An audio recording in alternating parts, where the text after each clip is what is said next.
always film my videos during the day because there's really good natural light and that tends to make the videos look better. But this is pretty good, right? I don't know. Let me know in the comments if you guys prefer or even care if the lighting is good or not for a video. Obviously, I don't want really low quality videos, but you guys know you come to my videos just for the words, the support, the advice. Honestly, if you guys don't care about the scenery or the brightness or the darkness of the video, I probably will upload a lot more because I do worry about what the video is going to look like. So just let me know in the comments, please. So a question I get asked all the time is, do you still track macros? Track your food? Do you eat intuitively? I don't really want to say what I do specifically, not to be shady, but I never want you guys to come to my videos and then take what I do and apply it to your life. When you guys come here to my channel, it's always talking about how to choose what you deserve in your life, what's better for you, what makes you feel more comfortable, what's truly healthy. For me, what's important most of all is this: how can I repair my relationship with food? First of all, if it fits your macros, tracking all my food, having weighed my food to the gram and learning about how many calories, how many carbs, fats, and protein my body could handle, that was great. I learned so much. I became very flexible with food and I wasn't scared of things like Pop-Tart, cereal, peanut butter, and I didn't feel a need to binge on them because I could fit them all into my macros. So I have nothing against tracking your food, following if it fits your macros at all. The issue for me became because I've always still struggled with my relationship with food and my body, and if I didn't follow the macros to a T, if I was off a gram or 5 or 10, I would go nuts. I was so scared of it, crazy about it. Even like the little bite of something, I would be very controlling. So I don't live a life by numbers. That answers the question. My focus of this video is to talk about how controlling and unhealthy if it fits your macros can be. Not is, but can be. So I started If It Fits Your Macros to kind of fight my food fears and show myself, ooh, look how much I can eat. But then I replaced the fear of not being able to eat certain carbs and fats and certain foods with a different fear. So now my new fear, when I was tracking and using MyFitnessPal, I was so afraid of messing up and not hitting things to the gram. And that would drive me nuts. I had so much anxiety when I would go out to eat and try to fit things into my macros because I would assume, oh, it's not accurate enough. Oh, I should have just eaten at home and weighed all my stuff. A lot of times we think that If It Fits Your Macros has cured us, and it has. It cured me of a lot of food fears and anxieties and inability to eat a lot of things. But it created a new monster inside of me. It created a different type of disordered eating and a disordered pattern of viewing food, and it made me want to control food even more. In an eating disorder journey recovery like mine, the goal is to not feel like you always need to control your food and control your body and keep it in a specific way. My goal in life is to always go with the flow, roll with the punches, deal with fluctuations with my food, with my eating, with my weight, with my body, with workouts, with everything else. And being trapped in macros, that type of always having to hit this certain number with something that's been so difficult for me, which is food, every single day, isn't good for me to choose to do. There's also nothing wrong with wanting to track macros and sticking to these numbers and eating that way, because if you're in prep, preparing for a certain type of look, physique, anything, that is a very valid scientific way of getting to where you want to be. And there also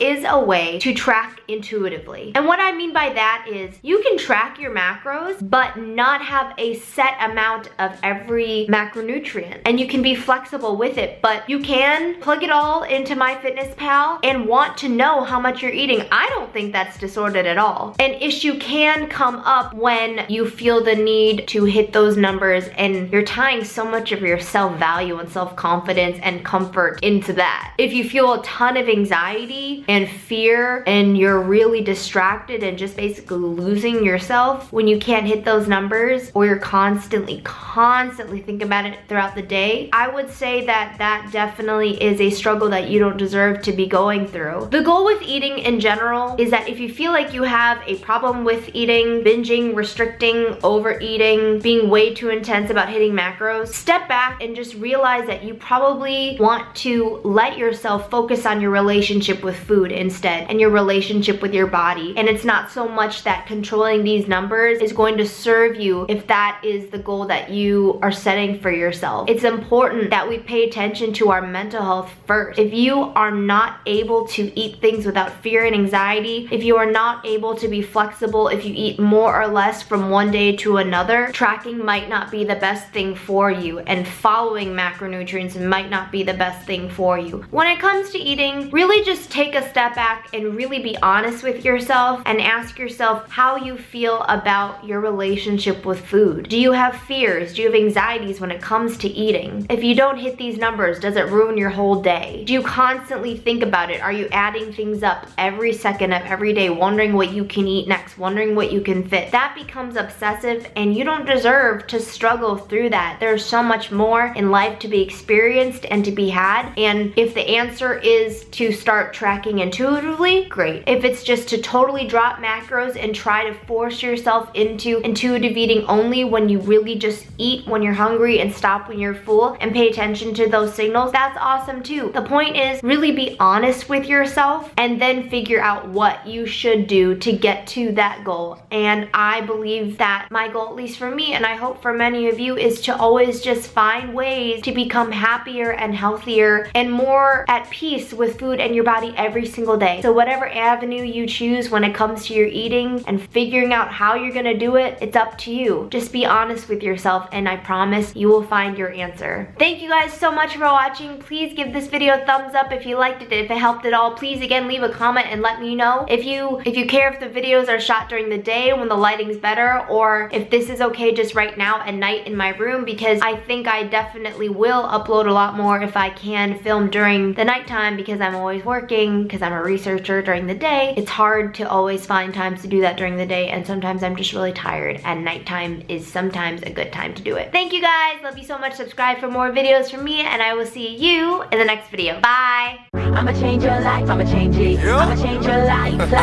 I'ma change your life, I'ma change it. Hustle gang, I'ma change homie. your life.